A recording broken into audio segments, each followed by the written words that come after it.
خوش آمدید کہتے ہیں آپ کو ایک بار پھر علماء کرام کے ساتھ ہماری یہ نشست ہوتی ہے اور آپ کے سوالات علماء کرام کے جوابات ہوتے ہیں۔ جناب قبلہ ڈاکٹر علامہ محمد رضا داؤدانی صاحب تشریف فرمائیں، قبلہ مفتی اکمل صاحب تشریف فرمائیں، دونوں کا بہت بہت شکریہ۔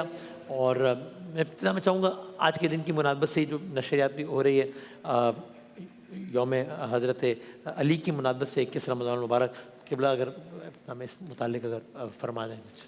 بسم اللہ الرحمن الرحیم۔ کہ حضرت علی رضی اللہ تعالیٰ عنہ کو بعض شرف اللہ تعالیٰ نے وہ عطا فرمائے ہیں کہ ان میں آپ کا کوئی ثانی نہیں ہے۔ یہ انفرادیات ہوتی ہیں، منفردات ہوتے ہیں، اور اس سے انسان کے فضیلت اور کمال کا اندازہ کیا جا سکتا ہے۔ اللہ تعالیٰ صاحب حکمت ہے، کمالات دینے والا ہے، سب سے اکمل ہے۔ وہ جس کو کامل کرے گا وہ بے حد کامل ہوگا۔ صحیح۔ حضرت علی رضی اللہ تعالیٰ عنہ کہتے ہیں کہ نبی کریم صلی اللہ علیہ وسلم نے 2 شنبہ میں اعلان نبوت فرمایا، یعنی اتوار کو، اور سہ شنبہ میں ایمان لایا، اور آپ بالکل کم سن تھے اس وقت۔ اور یہ حضرت علی کی شجاع اور بہادری کے اوپر بھی دلالت کرتا ہے کہ پورے خاندان کے لوگ بیٹھے ہوئے تھے، سرکار نے اسلام پیش کیا اور فرمایا کون مجھ پہ ایمان لاتا ہے؟ کوئی نہیں کھڑا ہوا، حضرت علی کھڑے ہو گئے۔ 2-3 دفعہ یہ ہوا، پھر سرکار نے آپ کو بیعت فرمائی۔ تو ہمارے یہاں چھوٹا بچہ ہوتا ہے، بڑوں کے چہروں کو دیکھ کے خوفزدہ ہو جاتا ہے، بعض وقت اگر آنکھوں میں جلال ہو، چہرے پہ غصہ ہو تو ویسے بچے ڈر جاتے ہیں۔ لیکن مولا علی کو اس وقت ایک مضبوط باطن دیکھیں اور حق کی پہچان کہ اللہ تعالیٰ نے آپ کو اس عمر کے اندر حق کی پہچان عطا فرمائی۔ اور آپ کے بارے میں منقول ہے کہ آپ نے کبھی بھی کمسنی کی حالت میں بھی ایسا نہیں ہوا کہ کبھی بت پرستی کی ہو یا بتوں کے پاس چلے گئے ہوں۔ اللہ نے ہمیشہ آپ کو اس سے محفوظ رکھا۔ حالانکہ چھوٹے بچے بڑوں کی انگلی پکڑ کے چلے جاتے ہیں، اس وقت تو شعور بھی نہیں ہوتا، لیکن ایسا کبھی بھی نہیں ہوا۔ یعنی گویا کہ اللہ تبارک و تعالیٰ نے، چونکہ یہ ایک ارادہ ازلی نظر آتا ہے کہ بی بی فاطمہ آپ کے عقد میں تشریف لائیں گی اور آپ کی نسل پاک نبی کریم صلی اللہ علیہ وسلم کی نسل پاک کہلائے گی، تو شروع سے ہی طہارت اور آپ کو طیبات کی طرف اللہ نے مائل رکھا۔ اور پھر بس ایک میں باقی حضرت بھی انشاءاللہ ارشاد فرمائیں گے کہ جب ہجرت فرمانے لگے تو سرکار نے خاص آپ کا انتخاب کیا کہ علی آپ آج میرے بستر پہ آپ لیٹیں گے۔ حالانکہ سرکار کو بتا دیا گیا تھا کہ کفار آپ کے گھر کے باہر آج محاصرہ کریں گے، دارالندوہ میں ان کی میٹنگ ہو چکی ہے، اور ہر قبیلے سے ایک جوان اور ایک ادھیڑ عمر کا آدمی منتخب ہو چکا ہے کہ ایک ساتھ حملہ کریں گے تاکہ آپ کے قبیلے والے بدلہ نہ لے سکیں۔ تو سرکار نے حضرت علی کا انتخاب فرمایا، کیونکہ ایک شجاع اور بہادری اس بستر پہ لیٹنا چاہیے تھا، اور سرکار نے فرمایا کہ علی کل یہ امانتیں لوگوں تک پہنچا دیجیے گا۔ تو مولا علی رضی اللہ تعالیٰ عنہ اپنے اعتقاد کا اظہار اس طرح کرتے ہیں کہ جس بھی رات میں سویا، مجھے خوف ہوتا تھا کہ صبح تک پتہ نہیں میں اٹھوں گا کہ نہیں، لیکن اس رات میں اتنی گہری نیند سویا کیونکہ سرکار نے فرما دیا تھا کہ صبح امانتیں پہنچانی ہے، تو مجھے یقین تھا آج رات مجھے موت نہیں آ سکتی۔ اور پھر ہجرت کے بعد پھر آپ کے ہر غزوے میں آپ کی شرکت، صرف غزوہ تبوک میں سرکار نے ایک مصلحت صحیحہ کی بنا پر آپ کو روکا، تو آپ کو رنج پیدا ہوا، یا رسول اللہ آپ مجھے عورتوں بچوں کے درمیان چھوڑ کے جا رہے ہیں۔ سرکار نے فرمایا کہ علی کیا آپ اس بات سے راضی نہیں ہیں کہ آپ میرے نزدیک ایسے ہی ہیں جیسے موسیٰ کے سامنے ہارون تھے؟ بس بات یہ ہے کہ میرے بعد کوئی نبی نہیں ہوگا۔ تو بڑے مقام اور مرتبے حضرت علی کے، پھر بی بی فاطمہ کا عقد میں آنا، امام حسن و حسین کا والد ہونا، سرکار کا داماد ہونا، یہ بڑے مقام ہیں آپ کے۔ تو صحیح بات یہ ہے کہ بعض شخصیات کلمات سے شرف پاتی ہیں اور ان کا مقام بلند ہوتا ہے، اور بعض شخصیات ایسی ہوتی ہیں کہ جب یہ کلمات ان تک پہنچتے ہیں تو وہ کلمات شرف پا جاتے ہیں۔ حضرت علی کی شخصیت ایسی ہے۔ کیا کہنا جزاک اللہ قبلہ داؤدانی صاحب۔ بسم اللہ الرحمن الرحیم۔ ظاہر ہے کہ 21 رمضان کے اعتبار سے میں تعزیت عرض کرنا چاہوں گا امت مسلمہ کی خدمت میں، عالم اسلام کی خدمت میں، مولا کائنات امیر المومنین کی شہادت کے حوالے سے، اور کیا کہنا مولا علی کی شان کا کہ کعبہ میں آمد ہے اور مسجد سے اس دنیا سے رخصت ہے، تو پروردگار عالم نے یہ شرف بھی ان کو عطا کیا۔ اور اس کے علاوہ بھی اگر آپ دیکھیں تو زندگی بھر جو پیغمبر اکرم صلی اللہ علیہ وآلہ وسلم سے دعوت ذوالعشیرہ میں وعدہ کیا تھا، اس وعدے کو نبھایا کہ میں آپ کا ساتھ دوں گا، میں آپ کی نصرت کروں گا، میں آپ کی مدد کروں گا۔ جب جیسا کہ مفتی صاحب ابھی ارشاد فرما رہے تھے تو سوال ہے ایکم یوازرنی، تم میں سے کون ہے کہ جو میری مدد کرے گا، میرا وزیر بنے گا؟ اور مولا نے جب کہا کہ میں آپ کا وزیر بنوں گا تو پیغمبر اکرم نے اس بات کو انڈورس کیا، اور ساری زندگی پھر مولا کی اسی حوالے سے عبارت ہے۔ آپ دیکھیں گے کہ سخاوت کے اعتبار سے تو ہمیں سورہ حلطہ کی گواہی نظر آتی ہے کہ یطعمون الطعام علی حبہ مسکینا و یتیما و اسیرا، کہ یہ وہ ہیں کہ جو اپنی بھوک کے باوجود اللہ کی محبت میں مسکین کو کھلاتے ہیں، یتیم کو کھلاتے ہیں، اسیر کو کھلاتے ہیں۔ ہم دیکھتے ہیں کہ شب ہجرت کا جیسا کہ تذکرہ کیا تو وہ آیت نازل ہوئی جو سورہ بقرہ میں ہے کہ من الناس من یشری نفسہ ابتغاء مرضات اللہ واللہ رؤوف بالعباد، کہ لوگوں میں ایک یہ بھی تو ہے کہ جو اپنے نفس کو بیچ دیتا ہے اور مرضی پروردگار کو خرید لیتا ہے۔ ہم دیکھتے ہیں کہ آیت تطہیر نازل ہوتی ہے تو تطہیر کے اعلان کے موقع پر چادر میں جن کو جمع کیا گیا ہے ان میں مولا کائنات بھی پنجتن میں شامل ہیں۔ آیہ مباہلہ کے اندر جہاں یہ کہا گیا کہ ندعو ابناءنا و ابناکم و نساءنا و نساکم و انفسنا و انفسکم، تو جہاں ابنانا کے مصداق کے طور پر حسن و حسین ہیں، نسانا کے مصداق کے طور پر خاتون جنت ہیں، اسی طرح سے انفسنا کا مصداق جن کو قرار دیا گیا وہ مولا کائنات نفس رسول ان کو کہا گیا۔ تو آپ دیکھیں گے کہ یہ مختلف جہتیں ہیں کہ جن کے تحت امیر المومنین کی زندگی ہمارے سامنے آشکار ہوتی ہے۔ علم کا کیا کہنا کہ جہاں پیغمبر کہیں کہ انا مدینۃ العلم وعلی بابھا، میں علم کا شہر ہوں، علی اس کا دروازہ ہے۔ انا دار الحکمہ وعلی بابھا، میں حکمت کا گھر ہوں اور علی اس کا دروازہ ہے۔ القرآن ما علی و علی مع القرآن، قرآن علی کے ساتھ ہے، علی قرآن کے ساتھ ہے۔ الحق ما علی و علی مع الحق، علی حق کے ساتھ ہے، حق علی کے ساتھ ہے۔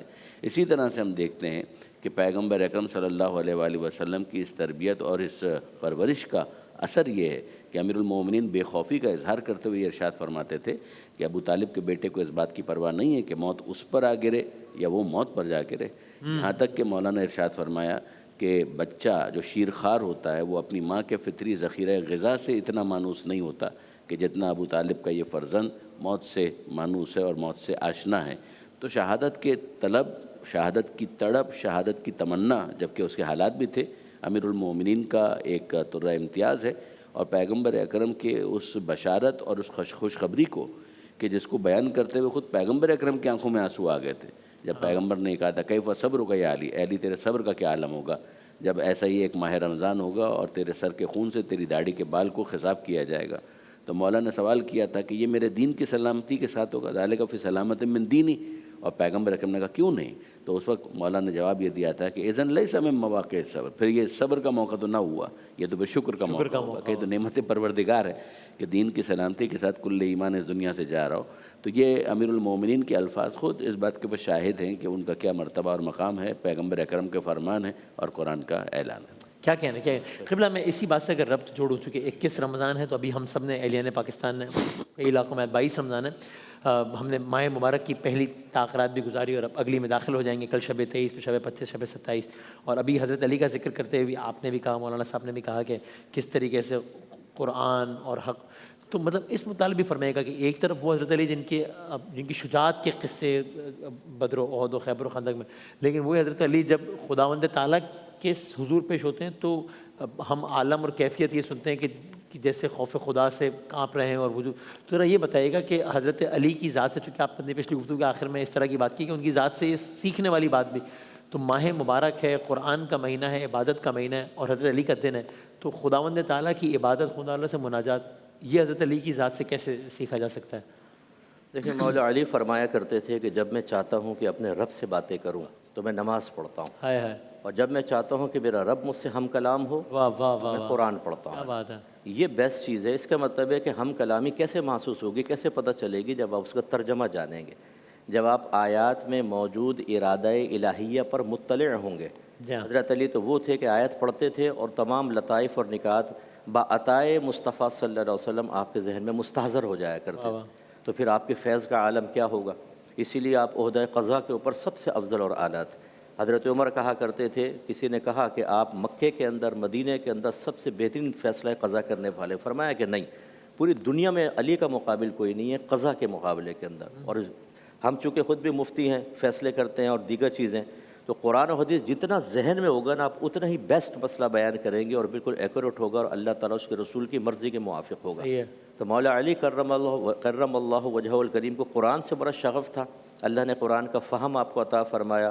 تو پھر آپ کی اگر مشاورت دیکھیں، آپ کی تربیت دیکھیں، مربی ہونا، آپ کا مصلح ہونا دیکھیں، آپ کی حکومت دیکھیں، سب چیزوں میں اس کا رنگ نظر آتا ہے۔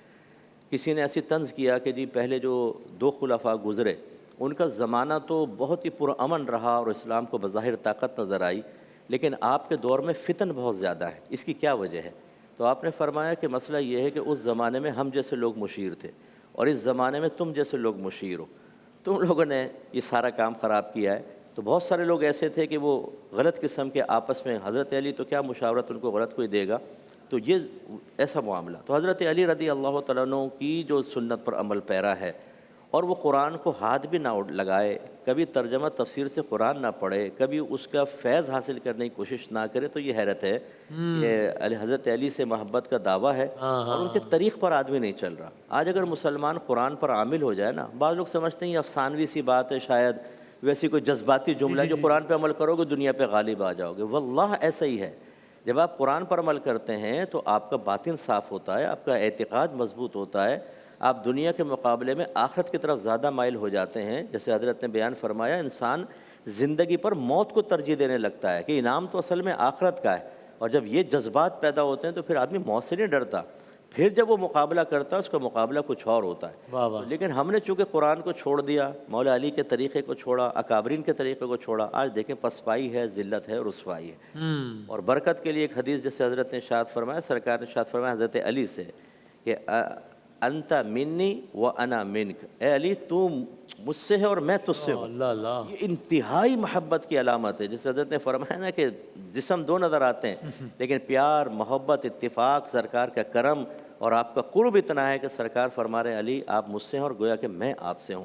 تو جب حضرت علی سرکار سے ہیں اور سرکار نے فرمایا کہ اللہ نے 4 افراد کے بارے میں مجھے حکم دیا کہ آپ ان سے محبت کریں کیونکہ میں بھی ان سے محبت کرتا ہوں۔ صحابہ کرام نے پوچھا رسول اللہ وہ کون ہے؟ فرمایا ان میں سے ایک علی ہے۔ بعض روایت میں حضرت مقداد، ابو ذر، حضرت سلمان فارسی رضی اللہ تعالیٰ عنہ کا باقی 3 کا نام آیا، حضرت علی کا تو نام لے کے بیان فرمایا۔ تو وہ سرکار کے محبوب، اللہ کے محبوب، قرآن پر عامل، اور ہم پھر وہ چیزیں نہ کریں، یہ حیرت انگیز چیز ہے۔ مولا علی سے محبت کا تقاضا یہ ہے کہ مناقب کے بیان کے ساتھ ساتھ آپ کے جو معمولات تھے، آپ کی سوچ ہیں، آپ کی فکریں ہیں، آپ کا تقوی ہے، پرہیزگاری ہے، اخلاقیات ہیں، کردار کے بہترین پہلو ہیں، ان کو بھی اپنایا جائے۔ کیا کیا ہے جزاک اللہ، اسی کیا مطالعہ فرمائے گا؟ بنیادی طور پر مولا کائنات کی جو عبادت ہے واقعاً غیر معمولی طور پر عبادت سے شغف ہے، اور اس کے ساتھ ساتھ کہ شجاع ان سے زیادہ کوئی نہیں تھا۔ یعنی میدان کے اندر اگر آپ دیکھیں تو بہادری کے مظاہرے ہیں، خیبر خندق سب ہے، اور پھر اس کے بعد مسلح پر جب آتے ہیں، بلکہ مجھے یاد ہے ایک جنگ کے اندر جب امیر المومنین نے عین حالت جنگ میں نماز کا اہتمام کیا تو کسی نے سوال کیا کہ امیر المومنین کیا یہ نماز پڑھنے کا موقع تھا؟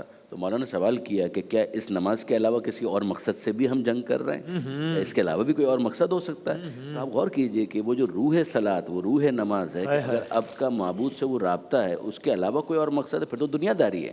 لیکن اگر فوکس کر کے انسان ان چیزوں کو اپنے پیش نظر رکھے، مولا کی مناجات کے الفاظ آپ دیکھیں، دعائے صبح کے وقت پڑھنے کی ایک دعا جو مولا سے منسوب ہے، اس میں امیر المومنین کا خدا سے مناجات کا انداز یہ ہے کہ یا من دل علی ذاتہ بذاتہ، ہے وہ خدا جو اپنی ذات پر خود دلیل ہے۔ یعنی ان نشانیوں کی اپنی اہمیت، مگر ان نشانیوں کو اگر نظر انداز بھی کر دیا جائے تو خدا کا وجود خود اپنے وجود کے اوپر دلیل ہے۔ ظاہر ہے کہ جو عرفا کا ایک انداز ہے کہ جہاں پروردگار عالم کے ذریعے سے خدا کی معرفت کی حصول کی بات ہوتی ہے۔ اسی طریقے سے ہم دیکھتے ہیں مولا کے ایک مناجات کا جملہ جو مجھے بہت فیسینیٹ کرتا ہے کہ الہی کفا بعزن ان اکون لک عبدن، کہ اے میرے خدا، اے میرے معبود، میری عزت کے لیے یہ بہت کافی ہے کہ میں تیرا عبد اور تیرا بندہ ہوں۔ کفا بفخرن، اور میرے فخر کے لیے یہ بہت کافی ہے ان تکون لی ربن، کہ تو میرا رب اور میرا پروردگار ہے۔ انت کما احب، تو ویسا ہے کہ جیسا میں چاہتا تھا، فاجعلنی کما تحب، مجھے ویسا رکھ کے جیسا چاہتا ہے۔ اسی طرح سے مولا کے جو کوفہ کے حوالے سے مناجات کے ایک جملے ہیں کہ جس کے اندر تسلسل کے ساتھ وہ پروردگار عالم کے اوصاف اور اپنے عاجزی کو بیان کرتے ہوئے ارشاد فرماتے ہیں کہ مولایا یا مولایا انت المولا وانا العبد وهل يرحم العبد الا المولا، اے میرے مولا، اے میرے مولا، تو مولا ہے، میں تیرا عبد ہوں، اور بندے پر مولا کے سوا کون رحم کرے گا؟ انت الرحمن وانا المرحوم، تو رحمان ہے، میں مرحوم ہوں، مرحوم پر رحمان کے سوا کون رحم کرے گا؟ اسی طرح انت الرازق وانا المرزوق، تو رازق ہے، میں مرزوق ہوں، تو مرزوق پر رازق کے سوا کون رحم کرے گا؟ تسلسل کے ساتھ امیر المومنین کی مناجات ہیں کہ جس کو خاص لہن سے پڑھا جائے تو واقعہ میں کیفیت طاری ہو جاتی ہے۔ کیا کہنا ہے، جزاک اللہ، بہت نوازش، بہت بہت شکریہ۔ ظاہر ماہ مبارک کی پہلی طاق ہم نے گزاری، آگے مزید طاق راتیں آنی ہیں تو اس عنوان سے بھی گفتگو بہت ضروری تھی، تو وہ بھی ہو گئی الحمدللہ، اور انشاءاللہ یہ سلسلہ جاری رہے گا۔ آپ نے سوالات بھیجتے ہیں اور ان کو ہم شامل کرتے رہیں گے انشاءاللہ۔